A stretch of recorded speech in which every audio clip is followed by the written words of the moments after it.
नमस्कार दोस्तों, स्वागत करते हैं आप सभी दोस्तों का इस वीडियो में। दोस्तों आज की इस वीडियो में हम बात करेंगे एयरपोर्ट अथॉरिटीज ऑफ इंडिया यानी कि double AI junior executive through GATE 2024 के ऑनलाइन फॉर्म फिलअप के बारे में कि कैसे किस तरह से आप फॉर्म अप्लाई कर सकते हैं, जो कि फ्रेंड्स 490 पोस्ट के लिए निकाली गई है। तो यदि आप इसके लिए एप्लीकेबल है, एलिजिबल है और आप फॉर्म अप्लाई करना चाहते हैं तो कैसे फॉर्म अप्लाई कर सकते हैं, इसकी जो जानकारी है स्टेप बाय स्टेप आपको इस वीडियो में आपको मिलने वाली है, ताकि आप बिना किसी गलती के आप इस फॉर्म को अप्लाई है वो कर सकें। तो चलिए अब वीडियो को शुरू कर लेते हैं। तो दोस्तों आपको इसके लिए फॉर्म अप्लाई करने के लिए सबसे पहले तो आपको इस वेबसाइट पर, इस पोर्टल पर आपको विजिट करना होगा और इस वेबसाइट का जो डायरेक्ट लिंक है इस वीडियो के नीचे डिस्क्रिप्शन पार्ट में आपको मिल जाएगा, वहां से आप क्लिक करके विजिट है वो कर सकते हैं। तो जैसे आप साइट पर विजिट करेंगे इसके बाद में आपको रजिस्टर करना होगा। सबसे पहले तो यहाँ पर आप रजिस्टर पर क्लिक कर देंगे। जैसे आप क्लिक करेंगे तो इस तरह से आपके सामने रजिस्ट्रेशन जो फॉर्म है ओपन हो जाएगा। आप थोड़ा नीचे की तरफ आ जाएंगे और इसमें सबसे पहले तो आपको पोस्ट का जो नाम है वो आपको सिलेक्ट करना है। जैसे आप क्लिक करेंगे तो यहाँ पर आपके सामने अलग अलग पोस्ट है वो देखने को मिल जाएगी। जिसमें ज़्यादा पोस्ट है वो यहाँ पर आप अपने अकॉर्डिंग सिलेक्ट है वो कर सकते हैं। जैसे कि मैं यहाँ पर एक यहाँ पर सिलेक्ट कर लेता हूँ। इसके बाद में यहाँ पर पोस्ट का कोड आ जाएगा। इसके बाद एप्लीकेंट का जो फुल नेम है वो यहाँ पर आपको दर्ज करना है। इसके बाद नीचे की तरफ आएंगे और यहाँ पर आपको कैंडिडेट का जो एक्टिव मोबाइल नंबर है वो यहाँ पर आप इंटर करेंगे। इसके बाद कंफर्म करेंगे कि फिर से वही मोबाइल नंबर है वो यहाँ पर आप दर्ज कर देंगे।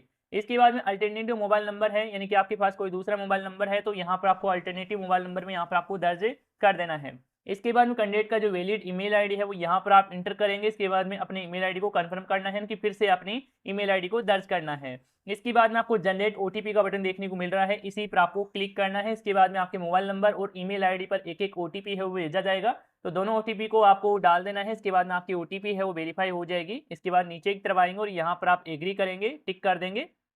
टिक करने के बाद में यहाँ पर आपको जो कैप्चा है वो यहाँ पर आपको डाल देना है। इसके बाद में आपको री वेरीफाई पर आपको क्लिक करना है। तो जैसे आप री वेरीफाई बटन पर क्लिक करेंगे तो यहाँ पर आपकी डिटेल्स है वो देखने को मिल जाएगी, जो आपने फिल है वो की है। तो यहाँ पर आपको सभी पर टिक है वो यहाँ से कर देंगे चेक करने के बाद में। इसके बाद में आपको सबमिट वाले बटन पर आपको क्लिक करना है। जैसे आप सबमिट पर क्लिक करेंगे यहाँ पर आपके सामने कुछ गाइडलाइंस है वो देखने को मिलेगी, तो यहाँ पर आप एग्री करेंगे। इसके बाद फिर से आप ओके वाले बटन पर क्लिक करेंगे। जैसे आप ओके बटन पर क्लिक करेंगे तो आपका जो रजिस्ट्रेशन है वो सक्सेसफुली हो जाता है और यहाँ पर आपको एक रजिस्ट्रेशन नंबर भी मिल चुका है। यदि आप चाहें तो आप इसको नोट कर सकते हैं, नहीं तो यहाँ से आप डायरेक्ट क्लोज कर लेंगे इसे। इसके बाद में यहाँ पर आपके सामने आपकी रजिस्ट्रेशन की डिटेल्स है वो देखने को मिल जाएगी। अब आपको फॉर्म अप्लाई करना है तो यहाँ पर आपको गो टू एप्लीकेशन का बटन है वो देखने को मिल रहा है, इस पर क्लिक कर देंगे। जैसे आप क्लिक करेंगे आपके सामने एप्लीकेशन जो फॉर्म है वो ओपन है वो हो जाएगा। एप्लीकेशन फॉर्म में सबसे पहले तो यहाँ पर आपकी पोस्ट की जानकारी आ जाएगी जो आपने सिलेक्ट है वो किया है। इसके बाद में यहाँ पर कैंडिडेट का नाम आ जाएगा। इसके बाद जेंडर का चेंज करेंगे, मेल फीमेल जो भी है वो यहाँ से आप अपने अकॉर्डिंग सिलेक्ट करेंगे। इसके बाद अपनी डेट ऑफ बर्थ है, जन्म दिनांक है वो यहाँ से आप सिलेक्ट करेंगे इस कैलेंडर से। सबसे पहले तो यहाँ पर आपको ईयर का चुनाव करना है, यहाँ पर आप मंथ का चयन करेंगे और यहाँ पर आप डेट सेलेक्ट करेंगे, तो यहाँ पर आपकी डेट ऑफ बर्थ है वो देखने को मिल जाएगी। इसके बाद में यहाँ पर नेशनलिटी इंडिया से है तो यहाँ पर आप इंडिया सेलेक्ट कर लेंगे। इसके बाद में रिजर्व कैटेगरी है वो यहाँ पर आप सेलेक्ट करेंगे, अपनी कैटेगरी को चयन कर लेंगे। जैसे कि मैं यहाँ पर इसमें से एससी कैटेगरी है वो सिलेक्ट कर लेता हूँ।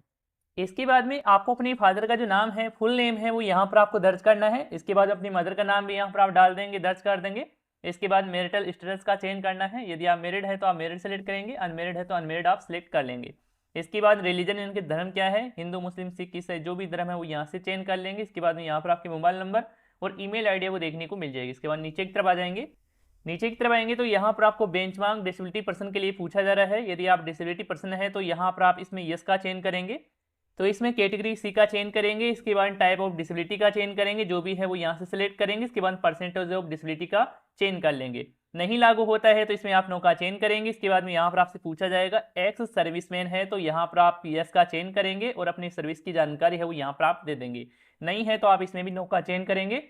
इसके बाद में यहाँ पर आपसे पूछा जा रहा है कि आप एआई डिपार्टमेंट के कैंडिडेट है तो आप यस या नो का चेंज कर सकते हैं। जैसे कि मैं यहाँ पर इसमें नो का ही चेंज है वो कर लेता हूँ, आप अपने कोडिंग चेंज करेंगे। इसके बाद नीचे की तरफ आएंगे, यहाँ पर आपसे अप्रेंटिसशिप डिटेल्स के लिए पूछा जा रहा है। यदि आपने एयरपोर्ट अथॉरिटीज ऑफ इंडिया में 1 साल के लिए अप्रेंटिस किया है तो यहाँ पर आप यस का चेंज करेंगे, नहीं किया है तो आप इसमें नो का चेंज करेंगे और सेम एंड नेक्स्ट वाले बटन पर क्लिक कर देंगे।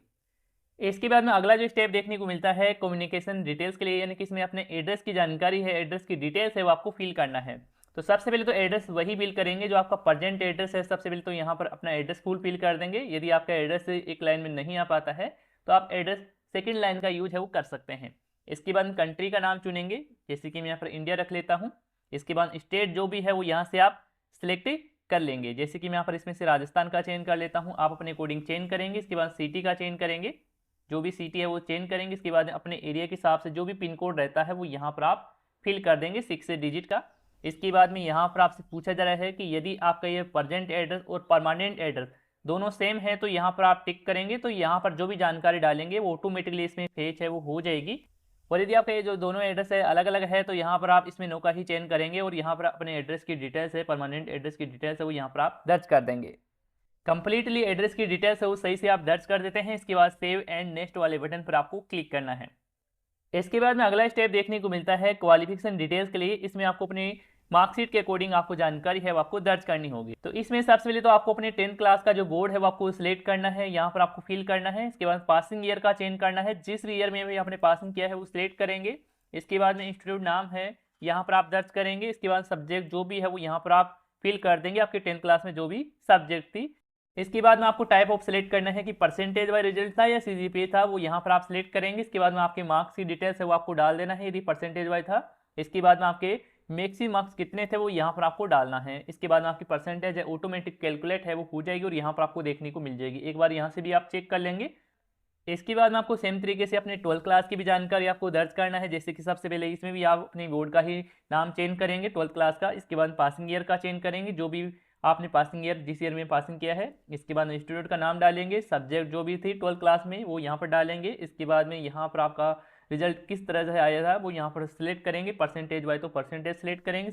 इसके बाद आपके प्राप्तांक है वो यहाँ पर डालेंगे और यहाँ पर आपके मैक्सिमम कितने मार्क्स थे 12th क्लास में वो यहाँ पर डालेंगे और आपकी परसेंटेज है वो यहाँ पर देखने को मिल जाएगी। तो इस तरह से आप अपने 12th क्लास की जानकारी डालेंगे।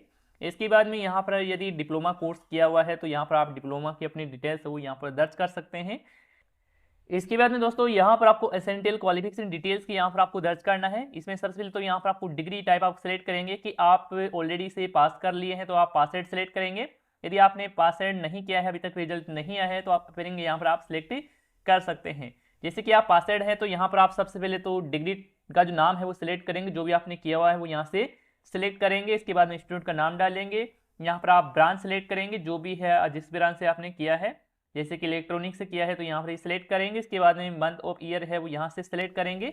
इसके बाद में यहाँ पर आप रिजल्ट टाइप सेलेक्ट करेंगे, परसेंटेज या सीजीपीए जो भी है वो यहाँ से सिलेक्ट करेंगे। इसके बाद में आपके प्राप्तांक डालेंगे और यहाँ पर आपके टोटल मार्क्स है वो यहाँ पर डाल देंगे। तो इस तरह से ये डिटेल्स है वो फिल कर सकते हैं।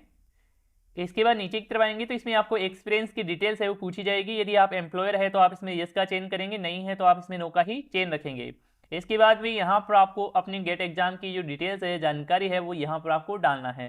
तो यदि आपने गेट एग्जाम दिया है तो आप इसमें यस का चयन करेंगे। इसके बाद में यहाँ पर आपने क्वालिफाई है, गेट एग्जाम किया है, कौन सी ईयर में किया है वो यहाँ पर आप सिलेक्ट करेंगे।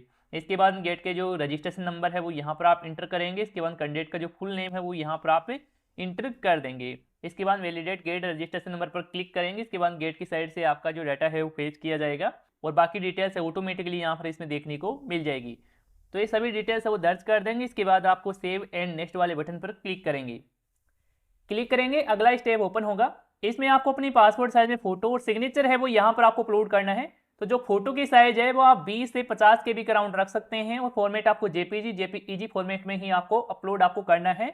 और सिग्नेचर की जो साइज है वो यहाँ पर देख सकते हैं कि 10 KB से लेकर 20 KB के राउंड आपको रखना है फाइल की साइज, और आपको फॉर्मेट जेपीजी और जेपीईजी फॉर्मेट में आप अपलोड है वो कर सकते हैं। तो क्लिक करने के लिए आप अपलोड फोटो पर क्लिक करेंगे और अपनी फोटो सिलेक्ट कर लेंगे और सेम इसी तरह से अपने सिग्नेचर को भी सिलेक्ट कर लेंगे। इसके बाद नीचे की तरफ आ जाएंगे। नीचे की तरफ आएंगे तो यहाँ पर आपको कैंडिडेट का नाम आ जाएगा और यहाँ पर एप्लीकेंट रजिस्ट्रेशन जो फीस है वो यहाँ पर देखने को मिल जाएगी। यदि आप SC ST कैटेगरी से बिलोंग करते हैं तो यहाँ पर आपको आपकी रजिस्ट्रेशन फीस है वो 0 ही यहाँ पर आपको देखने को मिलेगी। यदि आप जनरल OBC कैटेगरी से बिलोंग करते हैं तो यहाँ पर आपको अपनी फीस है वो देखने को मिल जाएगी, जो कि नोटिफिकेशन में आपको दे रखी है। तो आप फीस की डिटेल्स है वो सही से आप चेक कर लेते हैं। इसके बाद नीचे की तरफ आएंगे तो यहाँ पर आपको डिक्लेरेशन है वो देखने को मिल जाता है। तो इसमें यहाँ पर कुछ जानकारी दे रखी है, एक बार इसे कंप्लीटली पढ़ लेंगे। इसके बाद सभी पर यहाँ पर आप एक एक करके टिक मार्क है वो इस तरह से कर देंगे, सभी पर टिक करेंगे। इसके बाद नीचे की तरफ आएंगे और यहाँ पर आपको जो कैप्चा नजर आता है वो यहाँ पर आप फिल करेंगे। इसके बाद में आपको प्रीव्यू पर आपको क्लिक करना है। इसके बाद में आपने जो भी फॉर्म में डिटेल्स है वो डाली है वो यहाँ पर आपके सामने देखने को मिल जाएगी। एक बार आप अपनी जानकारी को कंफर्म कर लेंगे। तो आप अपनी कंप्लीट जानकारी चेक करने के बाद में आपको इस फॉर्म को सबमिट करना है। तो सबमिट करने के लिए यहाँ पर आपको सबमिट का बटन है वो देखने को मिल रहा है, इस पर क्लिक करेंगे। मैं इस फॉर्म को सबमिट नहीं करूँगा, क्योंकि मैं इस फॉर्म को डेमो पर्पस के लिए ही फिल करके आपको बता रहा हूँ, ताकि आप अपना ऑनलाइन फॉर्म है वो फिल कर सके स्टेप बाय स्टेप। तो इस तरह से आप एयरपोर्ट अथॉरिटीज ऑफ इंडिया यानी कि AA junior executive through GATE 2024 का ऑनलाइन फॉर्म फिल कर सकते हैं। और यदि आपको फॉर्म फिलअप करने में किसी प्रकार की आपको समस्या देखने को मिलती है तो आप हमें कमेंट करके बता सकते हैं। धन्यवाद दोस्तों।